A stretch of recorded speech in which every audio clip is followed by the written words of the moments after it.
yang terhormat Bapak Kiai Haji Dr. Rokib MAG, yang terhormat pada seluruh jajaran pimpinan, wakil rektor, dekan, dan seluruh kaprodi, serta sivitas akademika IAIN Purwokerto, dan yang sangat kami muliakan, dua narasumber kami pada kesempatan webinar nasional Pasca Sarjana IAIN Purwokerto, beliau Bapak Kiai Haji Lukman Hakim Saifuddin dan Gus Nadir.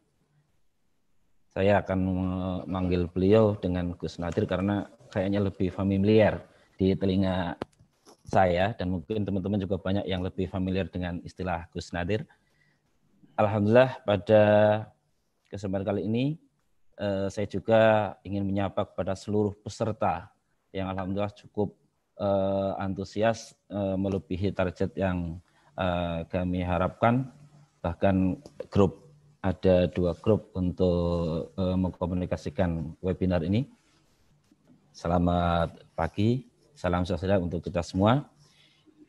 Segala puji bagi Allah SWT yang telah memberikan kesempatan kepada kita semua sehingga webinar yang kita rencanakan ini dapat berjalan dengan lancar, termasuk keinginan kami untuk menghadirkan pada beliau 2 narasumber bisa berjalan dengan lancar, dan beliau sudah hadir di sini semua. Tema yang akan kita bahas adalah tentang toleransi dan intoleransi dalam beragama. Tema ini mungkin menurut sebagian orang adalah tema yang sudah sangat familiar, iya. Namun kenyataannya memang kehidupan kita yang penuh dengan pernak-perniknya, ya, sangat heterogen di Indonesia yang beragam budaya, beragam agama, dan lain sebagainya, sering memunculkan konflik yang terkadang mungkin di grassroots itu sangat membahayakan, bisa saling membunuh, bahkan karena adanya sikap yang intoleransi tersebut atau intoleran itu menyebabkan keluarga bisa pecah dan lain sebagainya. Dan ini sangat menurut kami sangat membahayakan, apalagi untuk saat ini beragam kasus banyak sekali muncul. Ketika kita awali dari mulai kasus tahun 2017 yang pernah dilakukan oleh Setara Institut satu penelitian, ya, ada 155 kasus intoleransi dan kekerasan agama. Begitu pula pada bulan Agustus 2017, ya, Wahid Institut menyebutkan ada 11 juta orang yang siap melakukan tindakan radikal. Ya, 0,4% penduduk Indonesia pernah bertindak radikal dan 7,7 mau bertindak radikal jika memungkinkan. Nah, hal ini kan menjadi satu kegelisahan buat kita semua, sehingga perlu kita memberikan satu pemahaman, dan tidak hanya pemahaman sebagai satu pengetahuan saja, tetapi bisa kita terapkan dalam kehidupan nyata di lingkungan kita. Kita mulai dari teman-teman kita yang ada di institut ini. Nah, oleh karena itu, sebelum kita membahas lebih jauh tentang toleransi dan intoleransi dalam beragama, yang mudah-mudahan kita dapat mengambil manfaat yang sangat besar dari tema ini, akan saya sampaikan terlebih dahulu biografi atau CV dari kedua narasumber kami. Yang pertama adalah beliau Bapak Kiai Haji Lukman Hakim. Assalamualaikum warahmatullahi wabarakatuh. Waalaikumsalam warahmatullahi wabarakatuh. Alhamdulillah, sehat Pak Kiai? Alhamdulillah, alhamdulillah. Alhamdulillah. Ya, beliau adalah seperti kita semua ketahui, ya, mantan Menteri Agama Indonesia yang menjabat sejak 9 Juni 2014 di Kabinet Indonesia Bersatu II, dan kembali menjabat menjadi Menteri di Kabinet Kerja 2007 Oktober 2014. Beliau dilahirkan di Jakarta 25 November 1962. Beliau juga pernah menjadi anggota DPR RI periode 1999 sampai 2004, kemudian periode 2004-2009, 2009-2014 dari partai yang sama, dari Partai Persatuan Pembangunan mewakili Jawa Tengah. dan beliau pernah juga menjabat sebagai Wakil Ketua MPR RI periode 2019-2014. Dan beliau adalah merupakan tokoh NU dan pernah menjabat dalam struktur kepengurusan NU sebagai Wakil Sekretaris Pimpinan Pusat Lembaga Kemaslahatan Keluarga NU, LKKNU tahun 1985-1988. Dan beliau juga pernah berkiprah di Lajnah Kajian dan Pengembangan Sumber Daya Manusia Lakspedam NU tahun 188 atau 988-1999 ya sebagai Wakil Sekretaris. Kemudian Kepala Bidang Administrasi Umum, Koordinator Program Kajian dan Penelitian, Koordinator Program Pendidikan dan Pelatihan, hingga menjadi Ketua Badan Pengurus periode 1996-1999.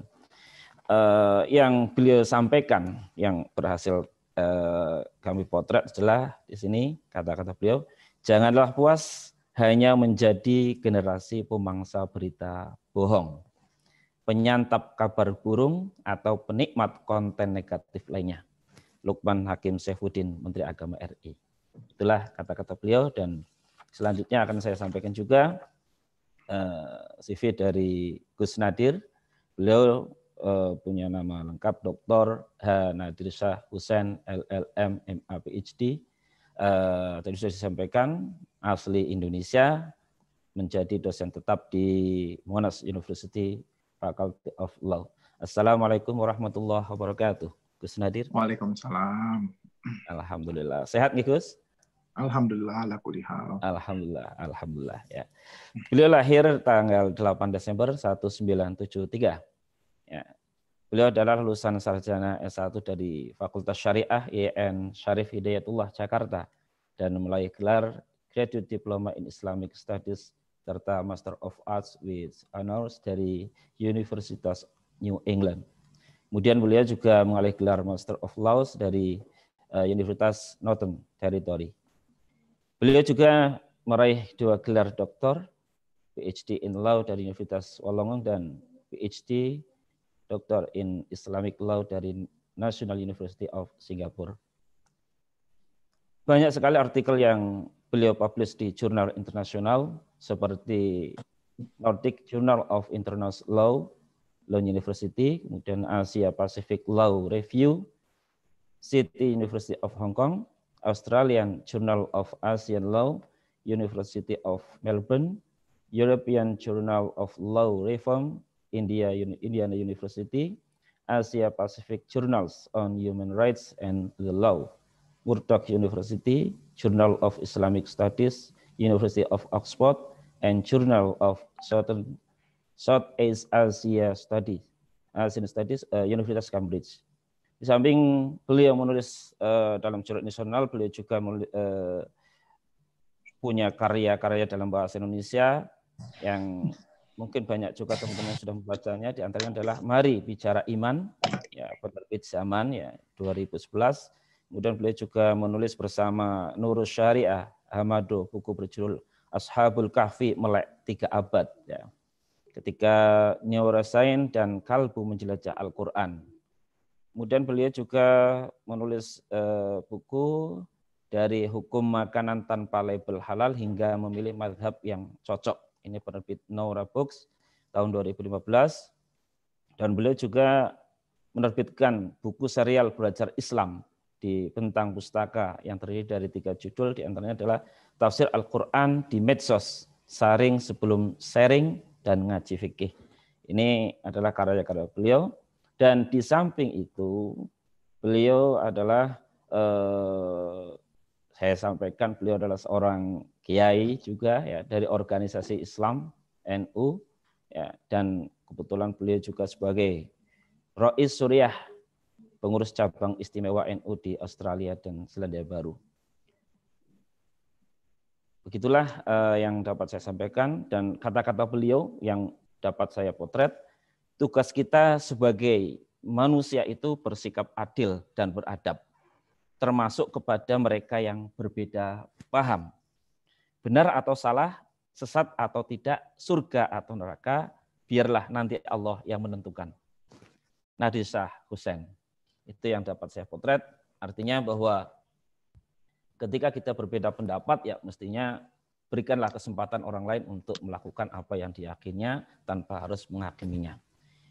Pada kesempatan kali ini, tanpa berlarut, giliran yang pertama memberikan kesempatan kepada yang lebih sepuh, pada beliau Bapak Kiai Haji Lukman Hakim Saifuddin, disilahkan untuk menyampaikan materi maksimal 25 menit. Monggo Pak Kiai. Iya. Assalamualaikum warahmatullahi wabarakatuh. Waalaikumsalam warahmatullahi wabarakatuh. Bismillah, walhamdulillah, wassalatu wassalamu ala rasulillah, wa ala alihi wa sahbihi wa mawala, wa la hawla wa la quwwata illa billah. Yang saya hormati Bapak Son Haji, selaku Direktur Pasca Sarjana IAIN Purwokerto.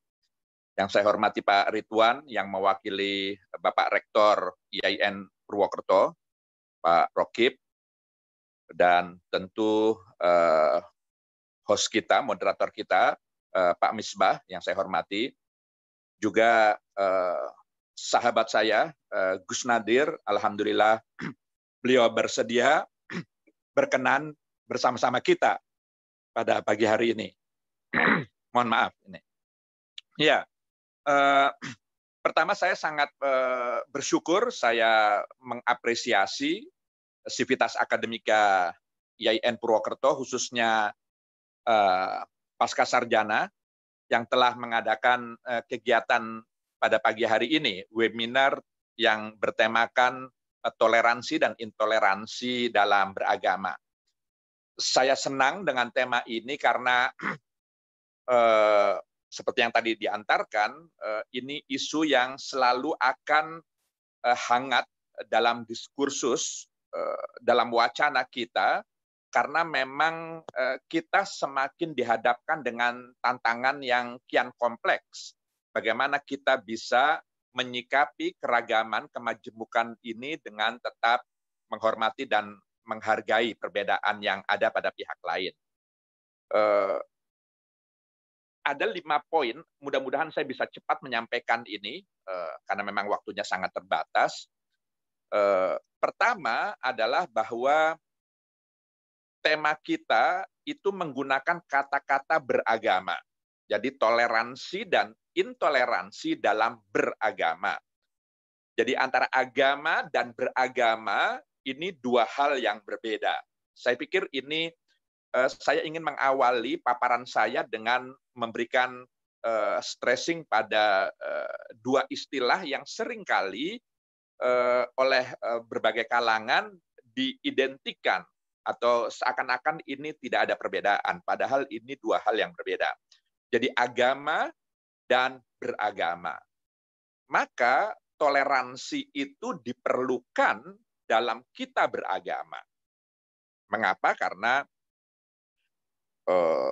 yang kedua saya ingin masuk bahwa agama itu selalu bisa dilihat, dinilai, dipersepsi ke dalam 2 sudut pandangnya, dalam 2 perspektif.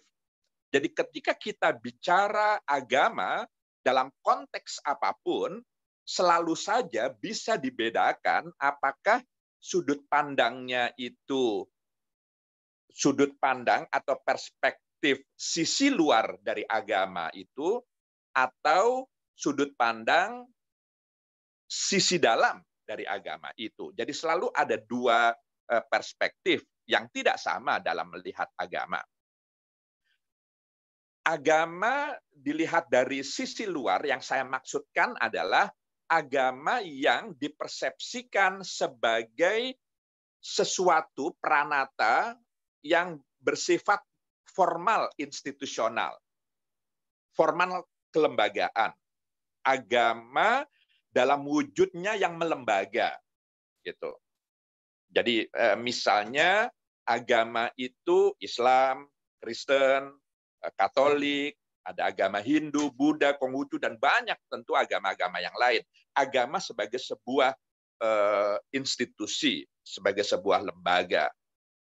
Agama dilihat ajarannya secara kelembagaan, misalnya tata cara ritual keagamaannya, peribadatannya, harus begini, gerakannya, bacaannya, pola bakunya, dan seterusnya. Itu agama dilihat dari sudut pandang sisi luar.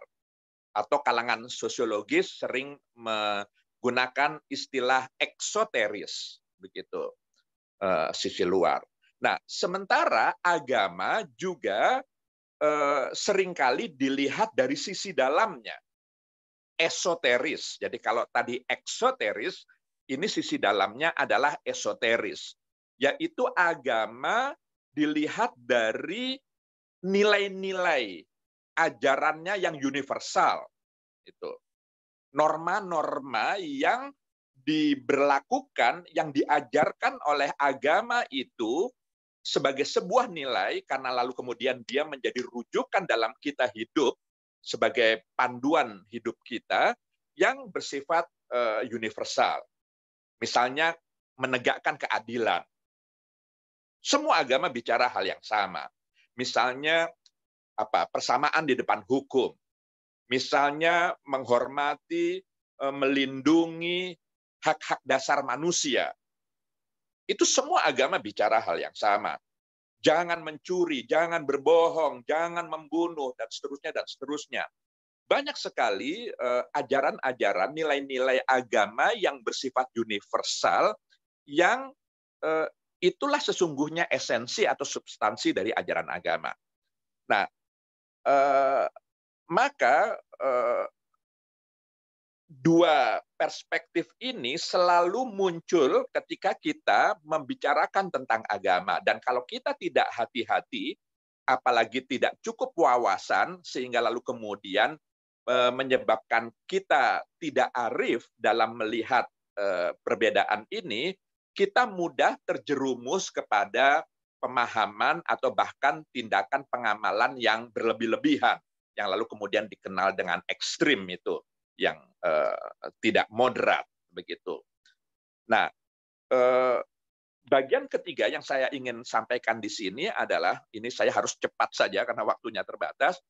Keragaman ini muncul sebenarnya wujud atau buah dari, saya ingin soroti dua hal. Pertama, karena memang titik pijak kita yang tidak sama. Masing-masing kita sebagai manusia itu tidak sama titik pijaknya. Itu bisa karena budaya yang berbeda, bisa karena lingkungan strategisnya berbeda, sehingga lalu kemudian bentuk respon kita terhadap agama atau hal ihwal yang terkait dengan kehidupan keagamaan itu juga tidak sama. Juga boleh jadi karena perbedaan konteks yang terkait dengan ruang dan waktu.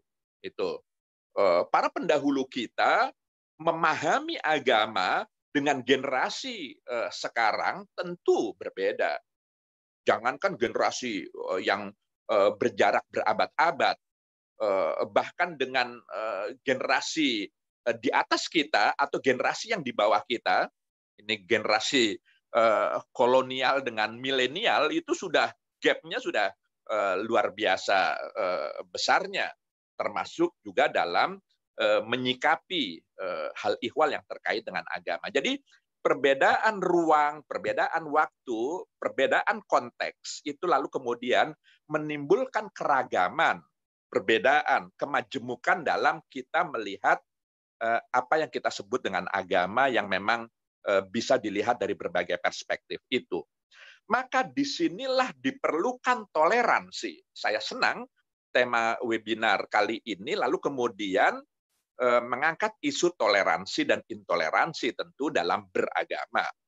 Jadi toleransi itu sesuatu yang niscaya, yang tidak bisa tidak harus dimiliki oleh setiap kita umat manusia, apapun jenis kelaminnya, apapun etnis, ras, suku bangsa, bahkan agama yang dianut oleh setiap anak manusia di atas muka bumi ini. Mengapa? Karena toleransi itu adalah modal kita dalam kita merespon, menyikapi beragam kemajemukan yang ada. Karena tadi itu kemajemukan hakikatnya juga sunatullah, sesuatu yang memang given, sesuatu yang memang begitulah adanya, tidak hanya semata karena itu buah atau wujud dari keterbatasan kita, tidak hanya tadi itu titik pijak, keterbatasan sudut pandang, tapi juga wawasan, ilmu pengetahuan yang kita miliki antara yang satu dengan yang lain itu tidak sama, sehingga lalu kemudian melahirkan keragaman cara pandang. Maka toleransi menjadi penting. Nah, bagian yang keempat yang ingin saya tekankan, lalu pertanyaannya apa sesungguhnya hakikat toleransi itu? Yang lalu kemudian nanti kita bisa memahami intoleransinya itu seperti apa. Tentu banyak definisi, saya yakin Gus Nadir nanti akan banyak bicara tentang hal ini, tapi saya ingin mengambil bagian tertentu sependek pengetahuan saya, bahwa toleransi itu adalah kemauan dan kemampuan. Ada dua kata kunci di sini, mau dan mampu. Jadi ada kemauan dan kemampuan untuk menghormati dan menghargai perbedaan yang ada pada pihak orang lain. Kenapa kita harus mau dan mampu menghargai dan menghormati perbedaan? Karena perbedaan itu sendiri hakikatnya adalah niscaya sesuatu yang tidak bisa tidak selalu hadir di tengah-tengah kita. Maka diperlukan kemauan dan kemampuan untuk menghargai dan menghormati itu. Nah, oleh karenanya toleransi ini hakikatnya adalah buah saja hasil dari cara kita berproses diri untuk senantiasa memposisikan diri ada pada titik yang moderat di tengah-tengah keragaman ini. Jadi keragaman itu karena begitu banyaknya, pastilah ada kutub-kutub ekstrimnya. Jadi ibarat dalam sebuah spektrum begitu, keragaman itu begitu luar biasa banyaknya, maka di antara yang beragam pastilah ada kemajemukan yang masuk pada wilayah ekstrimnya. Ada dua kutub tentu. Ekstrim itu tidak pernah ada pada satu kutub. Karena sebuah ekstremitas itu pasti ada kutub lawannya yang juga sama-sama ekstrimnya. Jadi ada dua kutub. Maka diperlukan cara kita beragama untuk senantiasa moderat. Artinya tidak terjebak kepada salah satu di antara dua kutub ekstrim itu. Seperti yang tadi diantarkan. Apakah terlalu tekstualis begitu ya, terlalu bertumpu kepada teks sehingga kehilangan konteks, atau kutub ekstrim yang lain terlalu bebas tanpa batas dalam menerjemahkan teks-teks itu. Apakah kitab suci atau kisah-kisah orang suci, dalam konteks Islam itu Al-Quran dan hadis, karena dua-duanya itu dalam bentuk teks, maka cara kita memahami teks itu bisa terjerumus pada kutub ekstrim yang sangat tekstualis, sangat harfiah, sehingga kehilangan konteks hanya bertumpu pada teks saja, atau kutub ekstrim lainnya, lawannya, terlalu bebas tanpa batas sehingga tercerabut dari teksnya itu sendiri dalam memahami ayat-ayat sebagai sumber rujukan utama dalam kita beragama, dalam memahami dan mengamalkan ajaran-ajaran agama. Jadi memposisikan diri di tengah inilah yang menjadi tantangan kita di tengah-tengah kehidupan yang semakin kompleks, yang semakin kompetitif ini. Maka bagian kelima, akhir dari paparan saya ini, saya ingin mengangkat pertanyaan yang selalu muncul di tengah-tengah kita. Lalu apa batasan seseorang itu harus berperilaku dan bersikap toleran terhadap keragaman yang ada? Itu batasannya sampai di mana? Ini pertanyaan penting agar kita tetap berada dalam spektrumnya yang moderat tadi itu. Meskipun kita tidak sama, tentu kita beragam, cara pandang kita, pemahaman kita, bahkan keyakinan kita, tapi tetap keragaman perbedaan yang masih bisa ditolerir.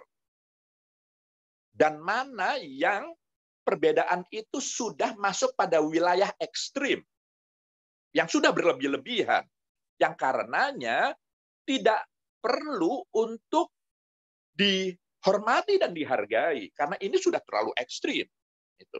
Maka pertanyaan itu adalah kembali kepada batasan ekstremitas tadi itu. Jadi pertanyaannya kemudian adalah apa parameter atau tolok ukur sebuah paham keagamaan, sebuah tindakan atau perilaku atau amalan keagamaan yang masuk pada wilayah berlebih-lebihan tadi itu. Ukurannya apa? Maka ya kembali kepada inti pokok ajaran agama itu sendiri. Misalnya dalam Islam, inti ajaran Islam itu misalnya antara lain nilai-nilai kemanusiaan. Islam hadir untuk menghormati, menghargai harkat, derajat, martabat kemanusiaan. Maka ketika ada pemahaman atau bahkan pengamalan yang atas nama agama atau katakanlah atas nama Islam, tapi justru merendahkan nilai-nilai kemanusiaan kita, apalagi menghilangkan eksistensi kemanusiaan kita, maka ini sudah ekstrim. Ini bukan bagian yang harus ditoleransi. Tapi mari kita ajak, mari kita rangkul, kita ayomi agar kembali ke tengah. Bukan dikucilkan, bukan disingkirkan, bukan diusir atau dikafir-kafirkan, disalah-salahkan. Tidak. Justru mereka itu yang harus kita tarik kembali ke tengah, karena mereka adalah saudara-saudara kita juga.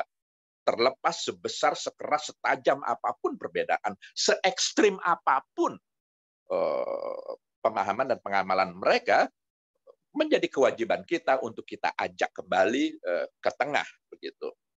Nah, ada juga pertanyaan, apakah kalau kita toleran terhadap perbedaan, itu menyebabkan cara keagamaan kita atau bentuk-bentuk keragamaan kita itu menjadi tidak teguh. Jadi, apakah orang yang toleran itu kemudian bisa disimpulkan sebagai orang yang tidak teguh dalam beragama? Menurut saya jawabannya tidak. Itu. Karena ini yang bagian harus digarisbawahi. Bentuk penghormatan kita, bentuk penghargaan kita atas perbedaan yang ada pada pihak orang lain, bahkan perbedaan keimanan sekalipun pada diri orang lain, itu bukan berarti bentuk persetujuan atau bentuk pembenaran terhadap perbedaan itu. Jadi kalau dengan Pak Misbah ini saya berbeda banyak sekali tentu saya perbedaan. Di samping tentu jauh lebih banyak persamaannya. Misalnya selera makan lah gitu. Saya nggak tahu Pak Misbah ini mungkin senang pedas gitu kan.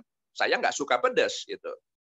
Jadi kalau saya menghormati dan menghargai Pak Misbah dengan kesenangannya menikmati makanan yang pedas, itu bukan berarti lalu kemudian saya setuju bahwa makanan yang nikmat itu adalah makanan yang pedas. Oh tidak. Saya tetap dengan keyakinan saya bahwa makanan yang enak itu yang tidak pedas gitu, karena saya tidak suka pedas.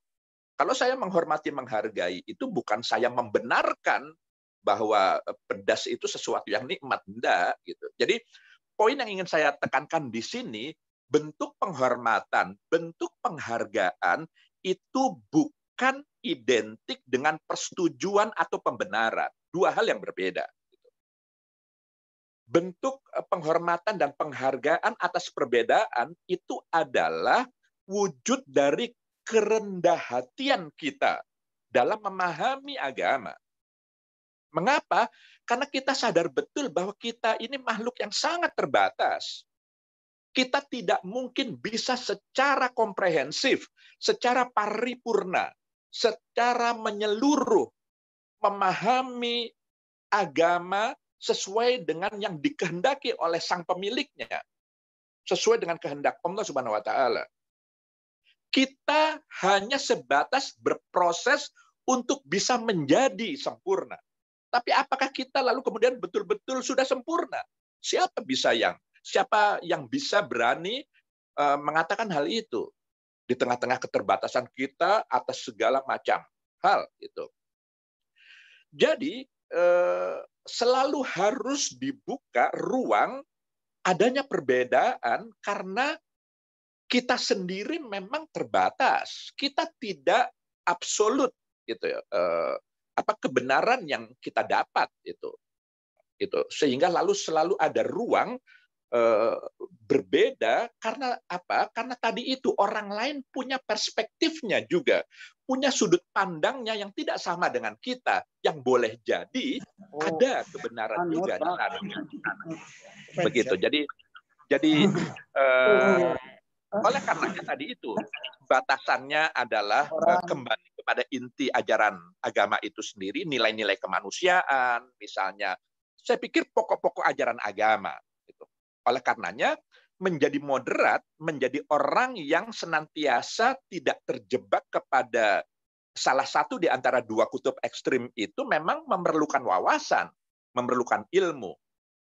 Jadi selain kita dituntut untuk memiliki ilmu, kita pun juga kalau itu katakanlah terlalu sulit di tengah-tengah keterbatasan kita, ya sudah kita bersandar saja kepada orang-orang yang berilmu, kepada para ulama-ulama kita yang memang kita akui otoritas beliau-beliau itu memang jauh lebih baik dibanding kita dalam memahami dan mengamalkan ajaran-ajaran agama. Jadi itulah cara kita untuk senantiasa terjaga agar tidak terjerumus pada pemahaman dan amalan yang berlebih-lebihan itu. Jadi saya harus membatasi sampai di sini supaya tidak terlalu mendominasi waktu yang sangat terbatas dan tentu karena akan ada dialog, jadi mungkin dalam dialog nanti kita bisa lebih perdalam atau perluas sisi-sisi tertentu dari tema kita pada pagi hari ini. Demikian saya akhiri. Wassalamualaikum warahmatullahi wabarakatuh. Waalaikumsalam warahmatullahi wabarakatuh. Terima kasih atas pemaparannya yang mungkin bisa saya garis bawahi. Dari hakikat toleransi adalah dua kata, yaitu menghargai dan menghormati perbedaan dengan pihak lain. Nah, ini tinggal bagaimana caranya di tengah gempuran-gempuran media sosial yang sangat masif, ya, di mana setiap orang bisa mengakses informasi-informasi termasuk tentang keagamaan yang tadi sudah disampaikan oleh beliau bahwa di antaranya ketika kita harus berada di tengah itu kan harus menambah ilmu pengetahuan, dan ilmu pengetahuan ini bisa banyak orang yang kemudian mengakses dunia-dunia internet atau dunia medsos ini yang mungkin salah arah. Berikutnya akan disampaikan oleh beliau Gus Nadir Shah Hussein. Waktunya sama, maksimal 20 menit, Gus. Disilahkan. Baik, Assalamualaikum warahmatullahi wabarakatuh. Waalaikumsalam warahmatullahi wabarakatuh. Bismillahirrahmanirrahim. Alhamdulillahi jami'is syatat wa fatihus subulil khairat. Ahmaduhu hamday yaliku bijalalih. Wa usolli wa sallim ala nabiyhi Sayyidina Muhammadin wa sahbihi wa alihi amma ba'd. Yang terhormat Bapak Menteri Agama Republik Indonesia ke-22, kakanda saya dan guru saya Al-Mukarram Kiai Haji Lukman Hakim Saifuddin. Buat kami, beliau tetap Menteri Agama, sementara Menteri Agama sesudahnya hanyalah pengganti saja. Bapak Rektor, senior saya dan guru kita semua, Profesor Dr. Kiai Haji Muhammad Rokib, yang diwakili oleh Bapak Wakil Rektor, Profesor Dr. Haji Ridwan MAG, Bapak Direktur Pasar Sarjana, Profesor Dr. Surhan Haji MAG, Bapak Ibu Ketua Prodi, Bapak Ibu Guru Besar dan para dosen, pembawa acara, Mbak Umi Khomsiatun, Bapak Moderator, Profesor Dr. Muhammad Misbah MAG, serta kawan-kawan mahasiswa semuanya. Terima kasih atas undangannya lewat webinar ini. saat ini Melbourne kembali di lockdown. Kami mengalami gelombang kedua dari COVID setelah sebelumnya sukses membuat kurvanya melandai. Sekarang ternyata terdapat serangan COVID kedua, jumlahnya meningkat lagi. Sehingga sekarang Melbourne lockdown sampai 5 minggu ke depan.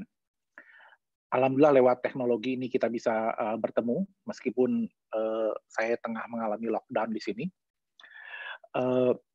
Sewaktu saya dihubungi panitia untuk ikut acara ini dengan disodori bahwa pembicara atau narasumber pertamanya adalah Pak Kiai Lukman Hakim Saifuddin, saya langsung mengiyakan karena memang saya sudah niat untuk mengaji kepada beliau. Jadi alhamdulillah tadi kita sudah sama-sama ngaji kepada beliau. Dan selamat juga kepada IAIN Purwokerto yang akan menjadi UIN Purwokerto dengan menyandang nama Profesor Kiai Haji Saifuddin Zuhri.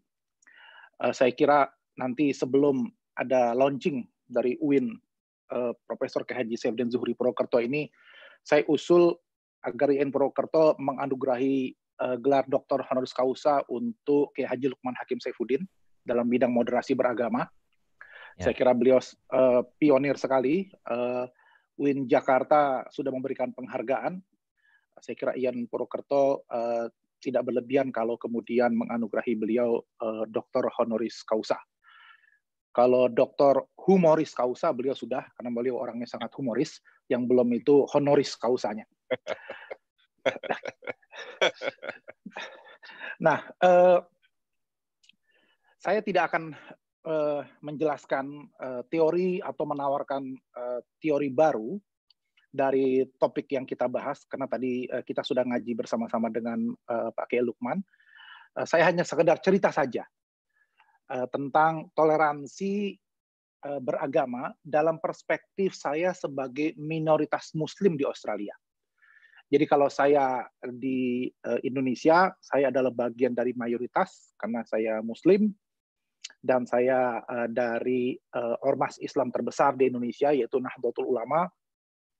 Namun ketika saya kemudian sekolah di luar negeri, saya mengalami berbagai kisah menarik selaku minoritas. Mudah-mudahan dari cerita saya ini nanti kawan-kawan mahasiswa pasar sarjana bisa mencari-cari cantolan teorinya lah, ya. Karena ini kan orang pintar semua, karena sudah pasar sarjana. Jadi saya nggak mau menggarami lautan yang sudah asin dengan berbagai teori, cukup dengan berbagai cerita saja. Yang pertama adalah kisah di Australia. Sewaktu saya mengambil program postdoctoral fellowship, habis selesai S3, saya mengambil postdoc di kota Brisbane. Itu saya memasukkan anak saya yang kedua di TK, gitu ya. Kalau di Indonesia apa namanya? PAUD, Kak, namanya sekarang ya. Nah, saat di PAUD itu berinteraksi dengan anak-anak orang warga kulit putih Australia dengan beraneka ragam agamanya. Dan kemudian satu saat anak saya bercerita pulang ke sekolah menangis. Kenapa? Karena ada kawannya yang berulang tahun dan membagikan undangan untuk merayakan ulang tahun. Semua anak diberikan berbaris untuk mendapatkan undangan, namun tiba pada anak saya itu di-skip, dilewati. Jadi anak saya satu-satunya yang tidak dapat undangan untuk mengikuti perayaan ulang tahun kawannya. Istri saya mendengar cerita itu langsung emosi dan mengatakan, wah ini dasar rasis, ini Australia tidak toleran, karena itu mari besok saya diajak istri saya untuk protes kepada guru dan kepala sekolahnya. Saya katakan, enggak, tidak perlu reaktif, seperti itu. Kita minoritas ya, kita tahu diri lah. Jadi memang jadi minoritas itu nggak enak, jadi memang harus banyak tahu diri. Tadi saya baca di chat, ada pertanyaan, bahkan sebelum Pak Kiai Lukman memberikan pengajiannya kepada kita tadi, sudah ada yang bertanya dulu dari kelompok minoritas. Gitu. I feel you, Bu, ya, karena saya juga minoritas. Nah, jadi kemudian saya bilang sama istri saya, cara terbaik adalah kita tunjukkan saat nanti anak kita ulang tahun, kita undang semua. Jadi ketimbang kita marah-marah kenapa anak kita tidak diundang. Kenapa? Karena pada hakikatnya memang soal undang-undang itu kan hak tuan rumah. Saya tidak bisa marah ketika misalnya Pak Kiai Lukman membuat acara dan saya tidak diundang, gitu. Saya hanya dikasih foto-foto makan-makannya saja di medsos misalnya. Saya tidak bisa protes karena itu kan hak beliau selaku yang punya acara. Begitu juga saya bilang sama istri saya ketika anak kita tidak diundang. Ya kata istri saya, tapi ya masa segitunya cuma anak kita doang yang tidak diundang. Ya nggak apa-apa, kita besok kita tunggu sampai anak kita ulang tahun. Nah, berapa bulan kemudian anak saya ulang tahun dan kita bagikan. Anak saya dengan senang hati membagikan surat undangan kepada semua temannya. Tanpa terkecuali. Termasuk yang tempo hari ulang tahun dan tidak mengundang dia. Nah, besoknya ketika mengantar anak sekolah lagi, orang tua dari anak yang dulu ulang tahun dan tidak mengundang anak saya, itu mendekati istri saya dan meminta maaf. Dia bilang, kami terkejut dan merasa malu bahwa ternyata kami diundang untuk acara ulang tahun. Padahal tadinya kami tidak mengundang anak Anda. Oh, enggak apa-apa, kata istri saya. Terus dia katakan, karena kami tidak tahu apakah Anda sebagai Muslim, karena dia lihat istri saya pakai jilbab, sebagai Muslim, itu merayakan ulang tahun atau tidak. Karena di kalangan Kristen, ada misalnya kelompok Jehovah Witness, itu dia tidak merayakan ulang tahun. Jadi kami khawatir menyinggung Anda dengan memberikan undangan, karena kami tidak mengerti. Gitu. Syukurlah sekarang Anda mengundang kami, sehingga kami bisa tahu. Nah, saya bilang pelajaran dari situ, yang silakan teorinya dicari oleh kawan-kawan mahasiswa Pasar Sarjana IAIN Purwokerto ini, saya bilang sama istri saya, ternyata ketidakmengertian kita tentang pihak lain, budaya pihak lain, tidak mengertinya kita tentang tradisi orang lain, itu membuat kadang-kadang menjadi serba salah. Ya, ada rasa tidak nyaman, ada rasa kemudian ingin berbuat sesuatu tapi karena tidak paham, kemudian khawatir menyinggung. Ya, itulah yang terjadi.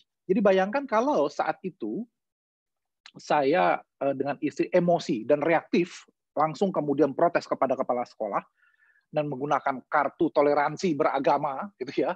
Karena mentang-mentang kami Muslim, kami dan segala, ini kan pasti panjang urusan. Apalagi kalau saat itu sudah ada medsos, kemudian kami viralkan, gitu ya. Ini kan panjang. Nah, tapi dengan cara pendekatan seperti itu, ternyata persoalan menjadi selesai. Bahkan akhirnya terjadi dialog, kami pun belajar mengenai agama dia pun juga jadi belajar tentang agama kami. Kejadian kedua adalah ketika saya beli rumah di Australia. Jadi kami pindah, rumah saya itu di depannya gereja. Jadi banyak yang protes juga, kenapa ini kok Roy Surya NU beli rumah di depan gereja. Nah itu saya bilang ya secara bercanda, saya bilang biar nanti kalau gereja di Australia menyelenggarakan Natalan, saya akan gerakan banser untuk menjaganya. Gitu ya. Jadi itu joknya seperti itu. Nah, tapi begitu kemudian kami pindah, ada tetangga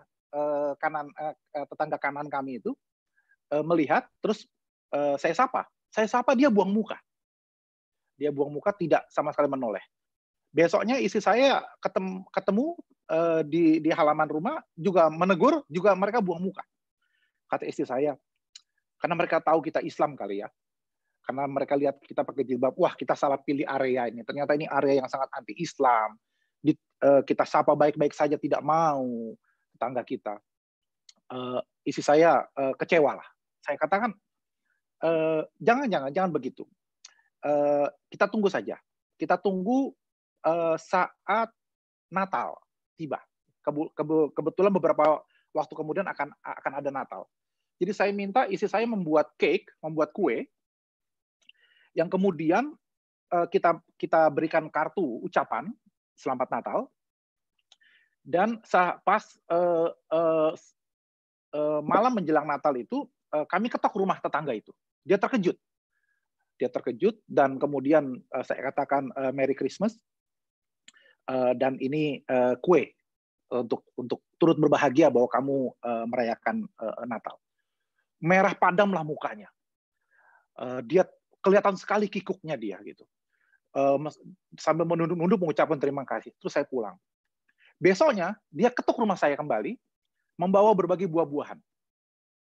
Dengan permintaan maaf. Oh, kami tidak tahu bahwa ternyata kalian itu tetangga yang sangat baik. Terus terang, kami khawatir ketika punya tetangga pakai jilbab Muslim, karena kami baca di media Islam itu banyak melakukan serangan teroris dan sebagainya. Saya katakan iya, enggak masalah. Nah, sejak itu kami menjadi sangat akrab. Jadi kalaupun dia keluar kota, dia titip kunci rumahnya kepada kami pun juga seperti itu. Nah, itu dimulai dari food diplomasi. Dimulai dari saya dengan keluarga memberikan cake kepada tetangga itu. Nah, lagi-lagi tidak ada teori macam-macam ini yang mendasari perbuatan ini. Saya hanya bilang kepada istri saya, bayangkan kalau misalnya tetangga kita itu tatoan, punya tato. Kita pasti punya pikiran jelek bahwa dia ini preman. Atau jangan-jangan kepala geng, gitu ya. Karena di Indonesia, kalau orang pakai preman itu kesannya adalah preman, orang pakai tato itu kesannya adalah orang nakal. Sementara di Australia, saya bilang, orang pakai tato itu art, seni. Saya bilang, tidak mesti orang pakai tatoan itu dia preman yang nongkrong di pos ronda sambil mabuk-mabukan. Tidak, orang biasa pun pakai tato biasa. Sebagaimana orang pakai jilbab, di mata mereka, yang mereka tidak paham, orang pakai jilbab itu sama dengan teroris. Saya bilang. Nah, sementara buat kita, ini bukan urusan teroris.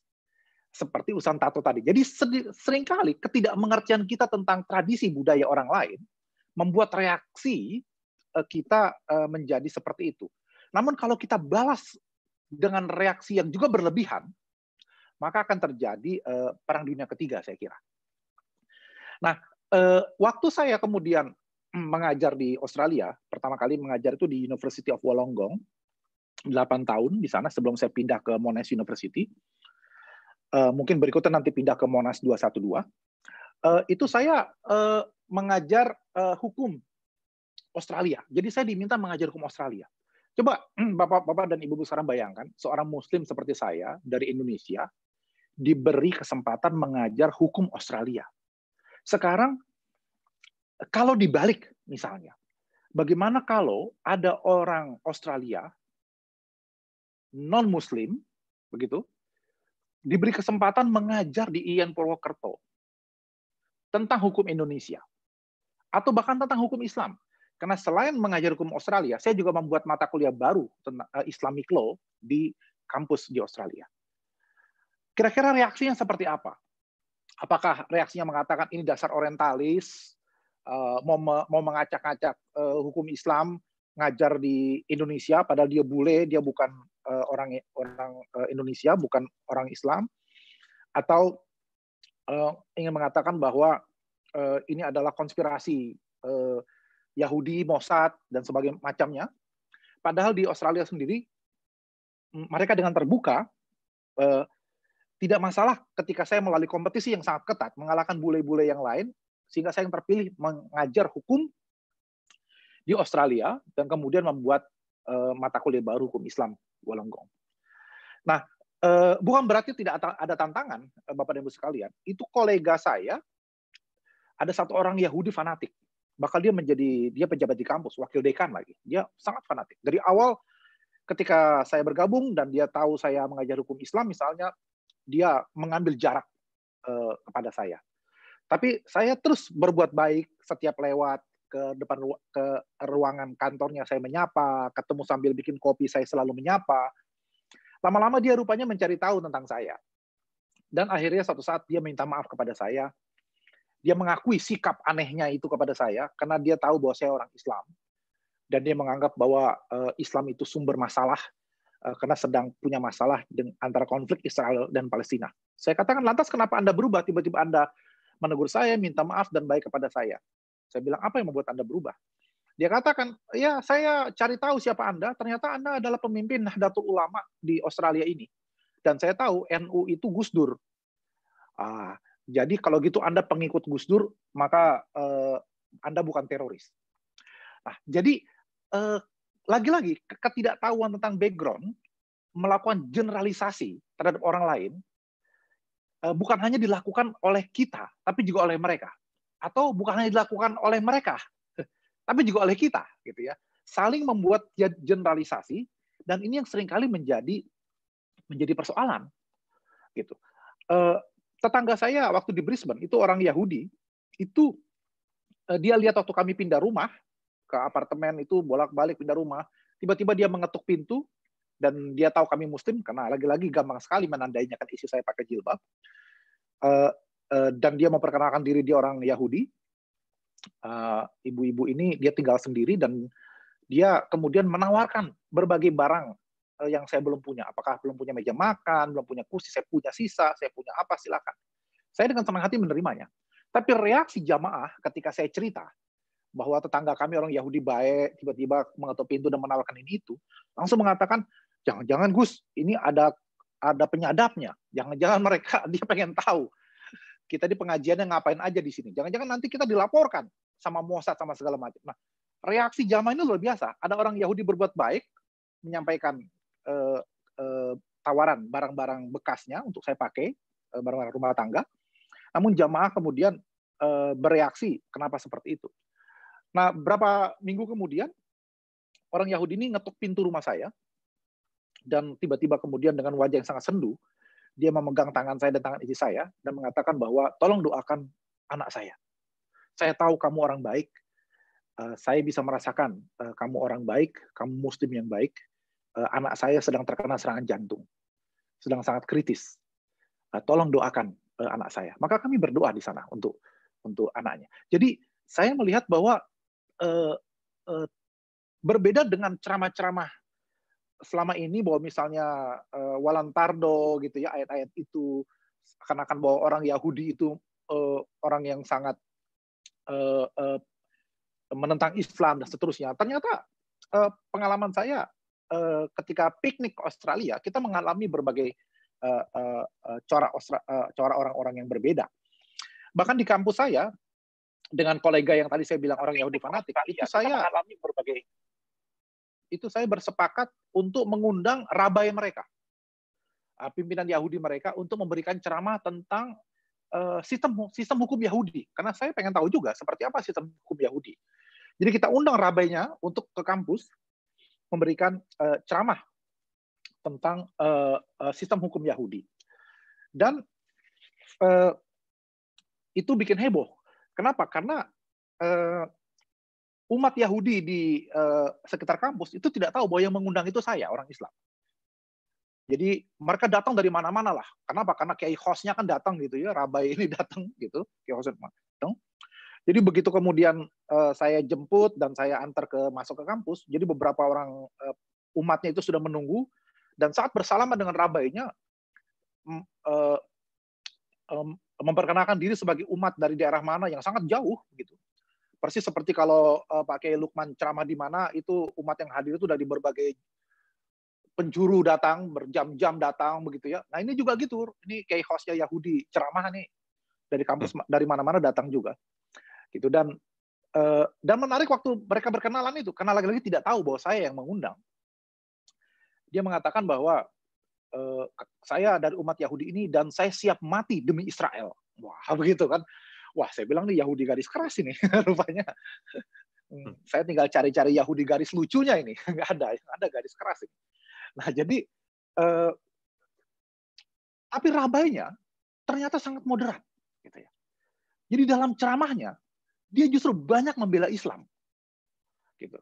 Bukan hanya dia menjelaskan banyak sisi kesamaan antara Islam dengan Yahudi, bahkan dia mengatakan dalam sejarahnya umat Yahudi itu merasa aman itu saat di bawah pemerintahan Islam. Justru kami orang Yahudi tidak masalah ke masjid, tapi kami tidak bisa ke gereja. Kenapa? Karena di gereja banyak patung. Itu bertentangan dengan butir pertama dalam Ten Commandments, tauhid itu. Sementara kalau kami ke masjid, tidak ada patung, tidak ada berhala. Jadi kami tidak punya masalah kalau kami mau berkunjung ke masjid, katanya. Nah, rupanya ceramah-ceramah ini mengganggu umatnya yang fanatik tadi itu. Jadi begitu setelah acara, kemudian terjadilah pertemuan minum kopi, begitu. Saya mengundurkan diri, karena saya paham bahwa ini adalah pertemuan antara umatnya dengan kiai host Yahudi itu tadi, dengan Rabai Jeremy Lawrence nama rabainya. Sekarang dia sudah ditarik ke London, bukan lagi di Sydney. Nah itu, tetapi rabainya dan juga kolega saya yang tadi wakil dekan yang orang Yahudi fanatik itu tetap meminta saya tetap duduk bersama. Tidak apa-apa Nadir, duduk bersama saja. Ya sudah. Nah, disitulah saya melihat Kiai Khos yang tadi moderat ini tadi, dipertanyakanlah oleh umatnya tadi itu. Kok bisa-bisanya mengatakan bahwa Yahudi itu aman justru di bawah Islam? Wah, ditanya seperti itu, semakin keluar ilmu sejarahnya Kiai Khos ini, menceritakan data-data fakta-fakta sejarah betapa aman dan tentramnya umat Yahudi di bawah pemerintahan Islam di zaman dulu. Nah, saya masih tersenyum dalam hati saja itu melihat bagaimana Kiai Khosnya menasehati umatnya. Kenapa? Karena saya jadi ingat bagaimana Gus Dur juga menasihati kita, menasihati umat, ya, yang memang seringkali garis keras gitu kan. Jadi sebetulnya kita punya problem yang sama ini, gitu loh. Ya. Dan kemudian saya mengambil kesempatan untuk bertanya kepada Rabai itu. Saya katakan, kalau benar apa yang Anda sampaikan, bahwa di masa lalu betapa banyak cerita sejarah kita itu begitu akrab antara umat Yahudi dan umat Islam. Kenapa sekarang urusan Palestina dan Israel nggak beres-beres? Saya bilang gitu kan. Ya. Nah, umatnya langsung nengok ke saya semua kan. Nah, ini kan mereka tadi sudah bilang siap mati demi Israel begitu. Nah, kemudian Rabai itu mengatakan, ya inilah karena politik. Jadi di mana-mana yang namanya sudah politisasi agama, hasilnya ya itu tadi, konflik menahun. Nah, bahkan tidak berhenti sampai di sana hubungan saya dengan Rabai ini. Waktu saya datang mendarat di Sydney dan saya mau dijemput, rupanya yang pihak penjemput itu kan memasang nama saya di papan gitu ya, Nabil Sausen, karena dia tidak kenal saya. Rupanya nama saya dibaca oleh Rabai tadi. Dia menunggu saya karena dia mau berangkat terbang ke kota lain. Dia menunggu saya, dia mengejar saya gitu untuk mengambil kesempatan bertemu dan sekadar berbincang. Nah, tentu biar saya jangan dianggap terpengaruh Yahudi, saya juga harus mengatakan bahwa bukan hanya Rabai Yahudi yang kami undang ke kampus, para kiai, para tokoh-tokoh ulama Islam Australia juga kami undang ke kampus. Jadi tidak cuma ini Yahudi. Tapi karena topiknya tentang toleransi dan perspektifnya adalah minoritas, saya cerita soal Rabai Yahudi ini. Nah, dan begitu saya kuliah, begitu saya mengajar, saya juga menghadapi titik-titik di mana teori-teori tentang toleransi itu menjadi dilematis. Kita hafal teorinya, kita tahu teorinya, tapi dalam berbagai kasus, kita dipaksa untuk memikirkan ulang. Karena ini bukan sekedar teori. Karena saya menjadi minoritas dan berhadapan dengan kondisi-kondisi nyata. Misalnya, ada mahasiswa Yahudi yang minta perpanjangan masa tugas kuliah karena dia harus menghadiri acara camping keagamaannya. Jadi training keagamaannya begitu. Nah, ini kan jadi pertanyaan, apakah saya harus memberikan dia izin untuk tidak masuk kuliah dan kemudian bisa memperpanjang tugas papernya atas dasar alasan agama seperti itu? Nah, saya katakan bahwa saya ingin tahu dulu bahwa acara camping keagamaan ini memang acara yang wajib, yang fardu ain, kira-kira begitulah ya, kalau dalam bahasa kita, yang tidak bisa ditinggal. Kalau memang bisa ditinggal diganti, kan bisa diganti di hari lain. Kenapa harus kemudian meninggalkan perkuliahan? Karena itu saya minta dia untuk mengontak rabainya untuk menulis surat kepada saya menjelaskan secara agama Yahudi apakah memang ini acara yang wajib sehingga mahasiswa saya tidak dia harus ikut acara. Jadi ibarat kata ini hukumnya ini bukan sekadar sunnah muakkadah gitu kalau dalam bahasa kita gitu. Saya ingin tahu dulu. Kemudian rabainya menulis surat. Ini rabai yang lain, bukan rabai yang tadi kenal dengan saya. Dia jelaskan dengan detail. Maka dia katakan terserah kepada pihak fakultas sekarang apakah akan mengizinkan mahasiswa ini untuk mengikuti acara keagamaan atau tidak. Ketika mendapat penjelasan itu, saya kemudian mengizinkan. Tapi paling tidak, saya punya dokumen sehingga ketika nanti agama lain, apakah Hindu, apakah Kristen atau apa lain, minta hal yang sama, pengecualian, maka saya punya alasan. Karena begini, kita ini ingin toleran, tapi apa batas toleransi? Seperti yang tadi kayak Lukman sudah jelaskan. Nah, apa batas toleransi? Misalnya begini, ada kawan saya, orang Saudi Arabia, yang kuliah, dan saya membimbing disertasinya, itu protes. Katanya Australia ini negeri toleran. Tapi kenapa Hari Sabtu libur, karena Sabtu itu menghormati sabatnya Yahudi. Hari Minggu libur, karena hari Minggu itu menghormati hari misanya orang-orang Kristen. Kenapa Jumat tidak libur? Pada Jumat hari raya umat Islam. Sementara kami di Saudi Arabia, Jumat itu libur. Nah, terus saya katakan, wah menarik juga ini idenya. Dan saya senang saja. Berarti kan kita cuma kerja 4 hari berarti kan. Kalau Jumat, Sabtu, Minggu libur. Saya bilang persoalannya bagaimana kalau nanti ini dilakukan, akan ada umat dari agama lain yang angkat tangan dan mengatakan hari raya kami hari Senin. Sehingga Senin juga harus libur. Nanti yang lain mengatakan kami Selasa. Ada lagi mengatakan Rabu. Ada lagi mengatakan Kamis. Akhirnya kita nggak pernah kerja. Kita libur terus. Gitu.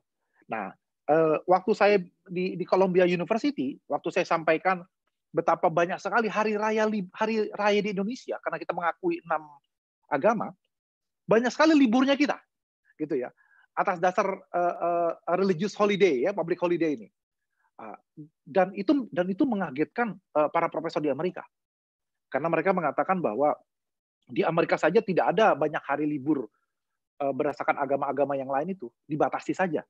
Sementara kita 6 agama ini semua hari rayanya dianggap sebagai hari raya libur nasional, kan begitu. Karena itu rugi bagi orang yang tidak mau menghormati agama lain. Karena agama lain itu keberagaman agama di Indonesia membuat kita banyak hari libur. Gitu. Itu harus kita syukuri. Ini hikmah dari toleransi di tanah air. Gitu. Nah, begitu juga kemudian ketika saya punya kolega yang lesbian dan gay, misalnya, bagaimana sikap saya?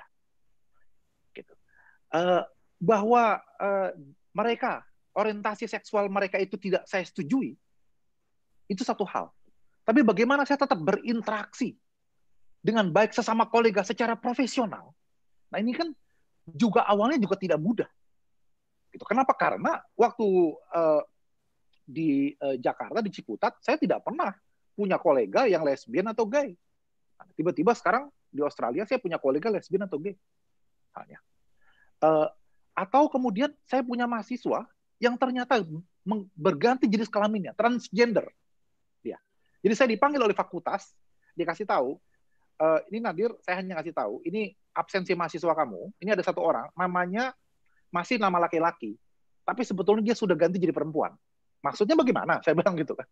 Ya, dia sedang mengurus secara resmi administrasinya untuk mengubah namanya jadi perempuan, karena dia sudah operasi menjadi perempuan. Jadi kamu hati-hati, jangan salah panggil, gitu kan. Sambil menunggu itu dia minta namanya dipanggil nggak nama perempuan. Jadi hati-hati. Jadi saya di kelas punya mahasiswa yang transgender. Apakah kemudian harus saya tidak luluskan dia? Hanya gara-gara orientasi seksualnya tidak saya setujui misalnya. 3 menit kan tidak lagi, bisa Mas. begitu. Ya, kan tidak bisa begitu. Karena bagaimanapun kalau dia lulus ujian nilainya bagus, ya dia harus dapat sesuai dengan usaha dia, terlepas dari orientasi seksual dia, kan begitu. Di sini juga akhirnya toleransi yang dulu saya pelajari di tanah air, hanya persoalan traweh itu berapa rakaat, gitu ya, tahlilan atau tidak, gitu. Itu memiliki dimensi yang lebih luas ketika saya menjadi minoritas di Australia. Saya harus berhadapan dengan berbagai isu-isu yang tidak hanya bisa saya selesaikan secara teoritis, tapi juga meminta saya untuk melakukan hal-hal yang sangat praktis. Nah, disitulah kemudian saya merasakan bahwa memang semakin kita luaskan pergaulan kita, semakin kita luaskan bacaan kita, semakin kita banyak piknik, gitu ya, semakin kental kopi kita, gitu ya, kita akan menjadi semakin toleran melihat berbagai perbedaan-perbedaan itu, gitu. Dan ternyata saya bisa kemudian berbuat baik dengan kawan-kawan yang Yahudi. Saya juga bisa tetap bekerja sama, saling mengajar dan saling menghormati dalam batas-batas profesional dengan kawan-kawan kolega yang lesbian atau gay, ataupun dengan mahasiswa saya tadi. Gitu. Walaupun di awal seperti saya bilang ada banyak gejolak di hati saya, gitu ya. Karena itu tadi, karena saya tidak pernah punya pengalaman seperti itu sebelumnya. Tapi kemudian saya merasa bahwa memang toleransi itu bukan hanya sekadar didiskusikan, tapi juga toleransi ini memang harus dipraktekkan. Gitu. Dan itu hanya bisa kita lakukan kalau kita memang banyak bergaul dan kita banyak membuka diri dan serta tidak reaktif seperti contoh-contoh yang tadi saya sudah sampaikan. Demikian aja yang bisa saya sampaikan, lebih kurangnya mohon maaf. Subhanaka la ilma lana illa ma 'allamtana innaka antal alimul hakim. Maha suci Engkau ya Allah. Sungguh kami tidak punya ilmu apapun kecuali apa-apa yang telah Engkau ajarkan kepada kami. Wallahul muwaffiq ila aqwamit thoriq. Assalamualaikum warahmatullahi wabarakatuh. Waalaikumsalam warahmatullahi wabarakatuh. Terima kasih atas paparannya, dan ini sangat menarik ketika Gus Nadir berada di posisi minoritas di Australia. Ada beberapa pertanyaan, kemudian ini saya mencortir sangat banyak sekali. Setidaknya nanti mungkin bisa juga para pemateri atau narasumber langsung bisa melihat di chat. Tapi ini ada satu pertanyaan yang mungkin posisinya sama seperti Gus Nadir ketika di Australia sebagai minoritas. Nah, ini beliau juga sebagai minoritas di Indonesia. Ya. Pertanyaan saya bacakan saja. Memang betul Indonesia ini Pancasila dengan karakter Bhinneka Tunggal Ika, tapi fakta di lapangan tidak seperti itu. Mohon maaf, saya umat minoritas sebagai umat Kristen sedikit merasa kecil hati. Di lapangannya ada perbedaan antara umat mayoritas dengan umat minoritas. Saya selaku ponakan dari salah satu tim perancang Masjid Istiqlal dari Insinyur Regul Sijabat, ya, sangat menyayangkan sekali kalau tetap toleransi beragama di Indonesia belum tercipta, padahal di Masjid Istiqlal itu adalah Masjid Merdeka. Ini juga diminta oleh almarhum Insinyur Soekarno agar toleransi umat beragama di Indonesia terbina, tapi sampai sekarang tidak tercipta. Selain itu, bahkan teroris juga bisa berkembang di Indonesia, membunuhi orang yang tidak bersalah. Kesbangpol juga harusnya mengontrol penseleksian setiap permohonan perkumpulan organisasi sehingga tidak ada lagi organisasi yang akhirnya berupaya untuk merebut negara secara politik dengan tameng organisasi dan menista agama lain atau menjelekkan agama-agama lain. Ya, seperti para tokoh-tokoh yang kemudian menyebarkan, mohon maaf tidak saya sampaikan nama, ya tidak saya sebutkan nama, menyampaikan berita-berita dengan sangat pedas, boleh katakan pada kelompok lain, menjelekkan agama lain. Nah, pertanyaannya kepada semua adalah, kira-kira menurut Bapak pembicara, apa strateginya supaya hal ini tidak lagi terjadi di negara kita ini, agar betul-betul tercipta kerukunan yang hakiki, Indonesia yang damai, saling mengasihi dan menyayangi, tidak ada perbedaan antara hak dan kewajiban sebagai warga negara. Amin ya rabbal alamin. Dari Irene Sukma Lestari, Barus, Universitas Widyatama. Ini yang pertama. Nah, yang kedua untuk Pak Yai Haji Lukman Hakim, pengalaman Bapak saat di Kemenak, bagaimana upaya pemerintah Kemenak bersinergi dengan Kominfo, Polri, khusus terkait meminimalisir intoleransi di medsos, di konten-konten media massa, TV, radio, YouTube, dan lain sebagainya.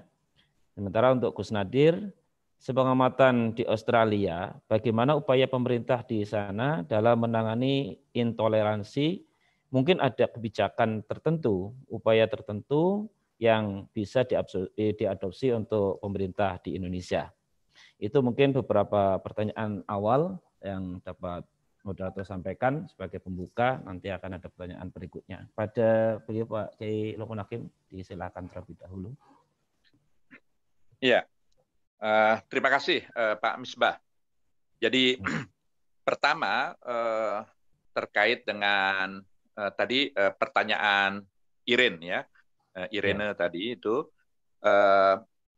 begini, pada dasarnya setiap kita, saya ingin mengulas sedikit saja apa yang disampaikan oleh Gus Nadir ini. Ini sebenarnya yang Kiai Haji itu Pak Nadir Shah Hussein. Saya heran kok disebut Gus gitu. Ini mungkin seperti Gus Dur gitu kan. Gus Dur itu kan jarang dipanggil Kiai Abdurrahman Wahid gitu. Jadi yang lebih berilmu itu beliau, apalagi di NU itu saya itu bukan siapa-siapa gitu, cuman anggota gitu. Anggota pun nggak punya kartu tanda anggota. Kalau Kiai Haji Nadir Shah itu dia pengurus bahkan Suriah, jadi lebih kedudukannya lebih luar biasa. Nah, beliau tadi menjelaskan tentang mayoritas minoritas. Itu sangat menarik. Karena setiap kita pada dasarnya selalu berada pada posisi mayoritas dalam hal-hal tertentu, dalam saat-saat tertentu, tapi dalam hal lain dan waktu yang berbeda, kita bisa menjadi minoritas. Jadi setiap kita, apapun latar belakang kita, selalu saja bisa menjadi mayoritas dan bisa menjadi minoritas sekaligus. Tergantung kita berada dalam lingkungan komunitas apa, tergantung kita dalam ruang dan waktu seperti apa. Dalam konteks Indonesia, bicara katakanlah agama, penganut agama, ketika kita berada di Bali, itu berbeda ketika kita berada di Aceh, atau kita berada di Papua misalnya, atau berada di NTT. Penganut agama mayoritas itu bisa berbeda-beda itu. Tergantung kita konteks lingkungan kita gitu. Kita bisa menjadi mayoritas, kita bisa menjadi minoritas gitu. Jadi, nah oleh karenanya ini pengalaman yang sangat baik untuk kita senantiasa, kan tadi ditanyakan apa sih cara kita untuk bisa bertoleransi gitu ya, menghargai, menghormati keragaman, perbedaan yang ada pada pihak lain. Ya karena saya bukan orang akademisi gitu, saya nggak punya teori-teori, tapi sederhana saja, pasang rasa cinta pada diri kita terhadap sesama. Cintailah sesama. Ada ayat Al-Quran yang saya senang dengan ayat ini, yang berbunyi, wa nafakhtu fihi min ruhi. Jadi Allah itu meniupkan ruh pada diri setiap janin yang ada pada rahim seorang ibu.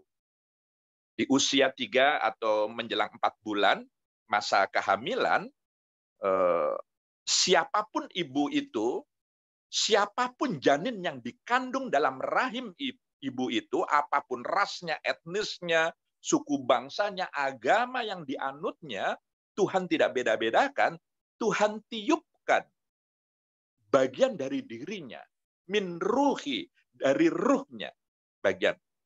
Di sini para ulama berbeda pandangan. Ada yang mengatakan itu bagian dari ruhnya, sehingga lalu kemudian ketika meninggal dunia, ruh itu yang lalu kembali lagi, berpulang ke sang pemilik. Tapi ada yang mengatakan karena Tuhan itu tidak boleh disamakan dengan makhluknya, laisa kamitslihi syai'un, gitu. Jadi maka ruhnya itu bukan ruhnya Tuhan, tapi ruh yang diciptakan oleh Tuhan. Itu.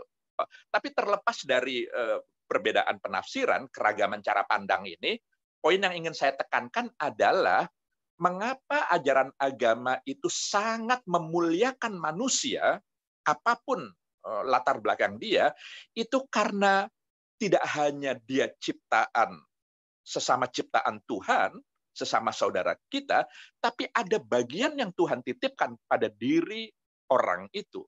Maka kita dituntut untuk menghormati, menghargai sisi-sisi kemanusiaan dari sesama saudara kita itu. Nah, jadi poin yang ingin saya tekankan di sini adalah rasa cinta itu mari senantiasa kita hidupkan, lebih kita kedepankan ketika kita melihat perbedaan, keragaman se-ekstrim apapun itu.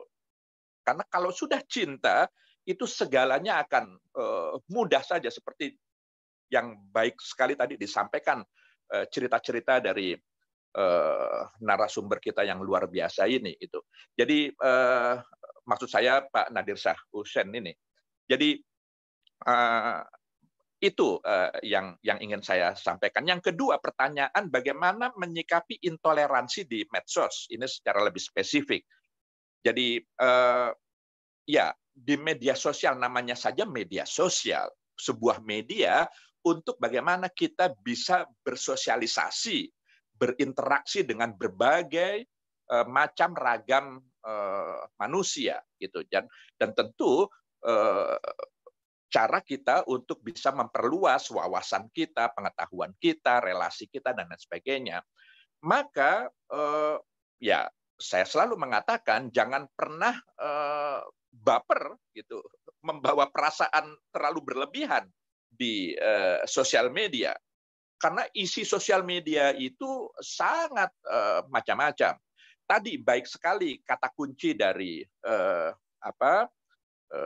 Rois Surya kita itu yang mengatakan bahwa seringkali ketidaktahuan kita terhadap suatu persoalan itu bisa menimbulkan kesalahpahaman atau bahkan lebih jauh dari kesalahpahaman, lalu kemudian judgement, penghakiman.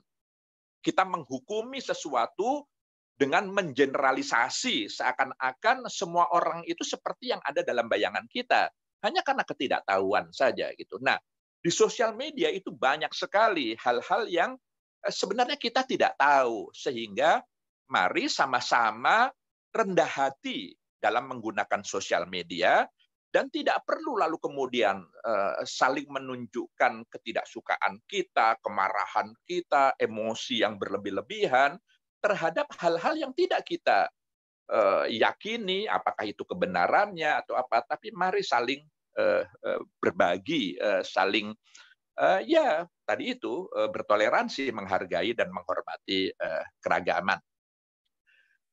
Saya sedikit saja ingin mengomentari tadi kaitannya dengan Dr. honoris causa.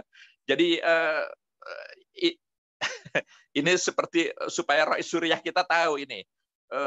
Sudah beberapa kali teman-teman PT KIN menawarkan kepada saya, tapi saya merasa sangat tidak pantas menerima itu.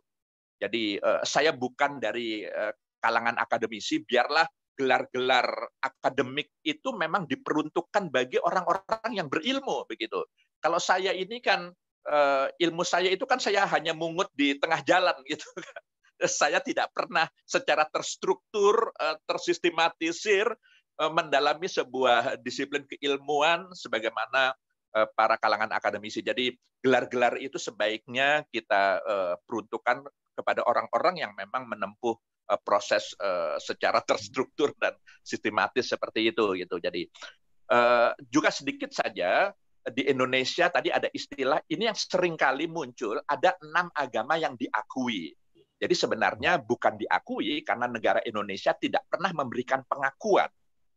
Karena Indonesia negara tidak dalam posisi memberikan pengakuan suatu negara ini yang diakui, ini yang resmi atau tidak. Tapi dalam bahasa Undang-Undang 1 PNPS 65 itu dikatakan agama, 6 agama itu yaitu Islam, Kristen, Katolik, Hindu, Buddha, dan Konghucu adalah agama yang secara mayoritas dipeluk oleh warga bangsa, oleh masyarakat Indonesia. Jadi 6 itu kenapa disebut? Karena dialah yang mayoritas dipeluk oleh penduduk Indonesia, oleh bangsa Indonesia.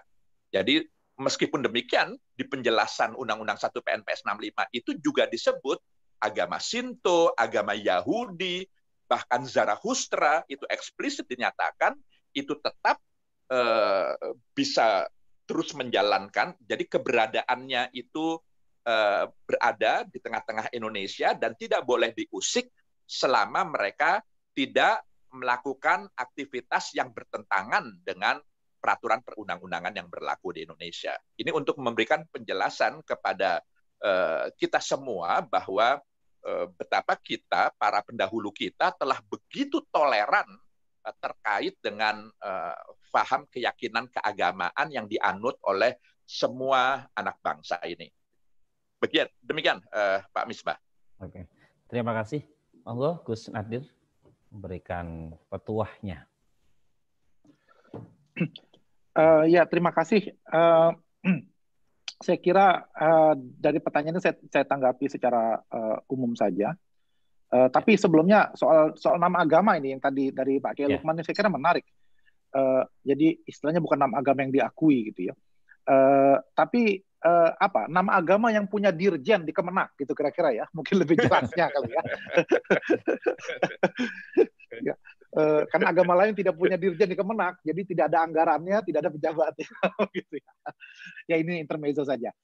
Nah, sekarang pertanyaannya gini, bagaimana pemerintah melakukan rekayasa sosial untuk membina masyarakat yang toleran? Nah, gitu. Tadi kan ada bagaimana saya sudah contohkan kasus Australia, terus juga ada pertanyaan tadi soal ini. Walaupun saya paraphrase pertanyaannya. Ada satu model kasus Singapura.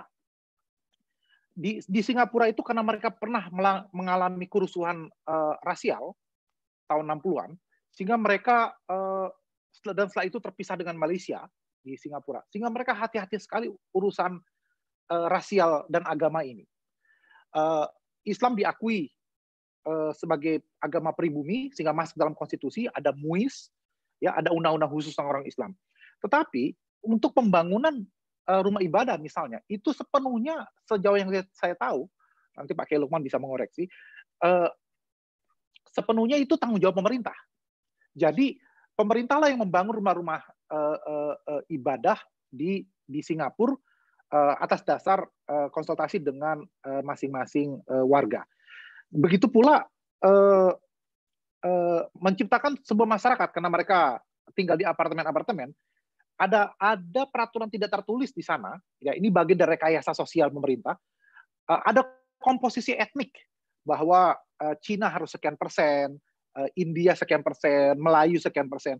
Nah komposisi ini tidak boleh diganggu gugat, lagi-lagi tidak tertulis, sehingga kemudian kemanapun kita berada di daerah Singapura itu, kita akan melihat adanya interaksi yang direkayasa itu tadi. Bahwa tidak ada kampung Islam saja, tidak ada kampung Cina saja, kampung India saja, tidak bisa. Ini memang harus dimix, dikocok ulang, sehingga kemudian terjadilah rekayasa sosial tadi. Tapi ini kan model Singapura. Saya punya kritik terhadap model ini, bahwa menurut saya itu bisa terjadi lewat tangan besi. Jadi sementara kemudian dengan tangan besi, dan dengan tingkat kemakmuran yang tinggi tadi, gitu ya, di Singapura, sehingga tidak banyak yang protes. Tanggal 10 kemarin ini kan pemilu di Singapura, dan partai yang berkuasa kan masih terus menang begitu ya.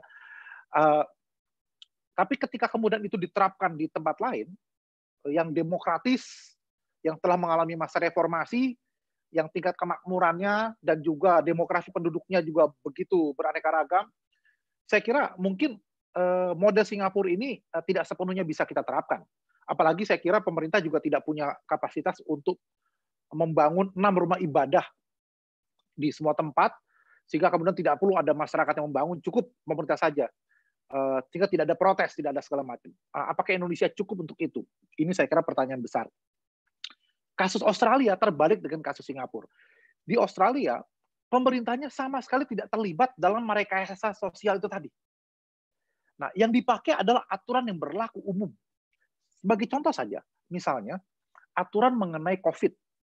Ketika dikatakan lockdown, maka yang dilarang adalah kerumunan. Apakah kerumunan yang di masjid, di gereja, di pasar, ya, di fasilitas olahraga, di sekolah, di mana, itu semua kena. Semua diaplikasikan tanpa terkecuali, semua kena. Gitu. Nah, karena itu tidak ada yang protes. Kenapa masjid ditutup? Ini ada konspirasi. Ini pemerintah togut, pemerintah zalim. Tidak. Kenapa? Karena gereja pun, semua pun kena semua. Bahkan ketika hari raya Paskah kemarin juga tidak ada perayaan, misalnya. Begitu pula pas Lebaran kemarin. Gitu. Jadi semua diberlakukan sama. Kemudian ketika hendak membangun rumah ibadah, itu semua dari masyarakat. Tidak ada pemerintah yang ikut campur. Yang dilakukan oleh pemerintah adalah memberikan aturan mengenai pembangunan gedung. Apakah itu gedung masjid, gedung gereja, gedung sekolah, gedung mal, semua harus mematuhi berbagai peraturan. Misalnya, AMDAL-nya lolos, misalnya. Terus kemudian kapasitasnya untuk kesehatan, untuk ketertiban itu terpenuhi. Lapangan parkirnya ada. Terus noisy level, kebisingan, ya level kebisingan itu diperhitungkan. Nah, jadi kalau terus pengairannya cukup, jadi hal-hal yang berbau environment, security, gitu ya, itu semua berlaku sama. Jadi proposal dari manapun, tidak peduli apakah kemudian warga sekitar menolak pembangunan masjid, warga sekitar menolak pembangunan gereja atau apapun, selama proposal oleh komunitas tertentu ini untuk bangun wihara kah, membangun tempel kah, membangun masjid kah, memenuhi aturan pemerintah yang berlaku umum tadi dari sudut environment ya, lingkungan, dari sudut kesehatan, dari sudut keamanan, kenyamanan, sudut fasilitas untuk publik gitu ya. Kalau sudah terpenuhi ya harus berdiri. Gitu. Tidak boleh berdiri misalnya tidak boleh berdiri di daerah hijau, tidak boleh berdiri di daerah perumahan, tidak boleh berdiri di daerah bisnis, misalnya ada aturan-aturannya. Kalau itu semua dipenuhi, ya mau dia dari kelompok Syiah, kelompok Ahmadiyah, mau kelompok NU atau Muhammadiyah, mau Kristen, mau Katolik, silakan gitu mendirikan itu semua. Nah karena itu titik poinnya adalah bukan pada mayoritas minoritas, titik poinnya bukan pada pemerintah terlibat untuk mengistimewakan kelompok tertentu, atau merekayasa sosial seperti kasus Singapura, atau membuat forum-forum FKB seperti di Indonesia, gitu ya, atau membuat tanda tangan dari warga sekitar apakah siap atau tidak, gitu. Jadi tidak berlaku itu. Yang penting adalah semua aturan dilakukan sama. Mau masyarakat sekitar menolak atau tidak menolak, nggak ada persoalan. Selama kemudian dia mematuhi urusan tadi itu lingkungan, kesehatan, kenyamanan, keamanan, dan seterusnya, dia berhak mendirikan itu. Itu yang terjadi di Australia.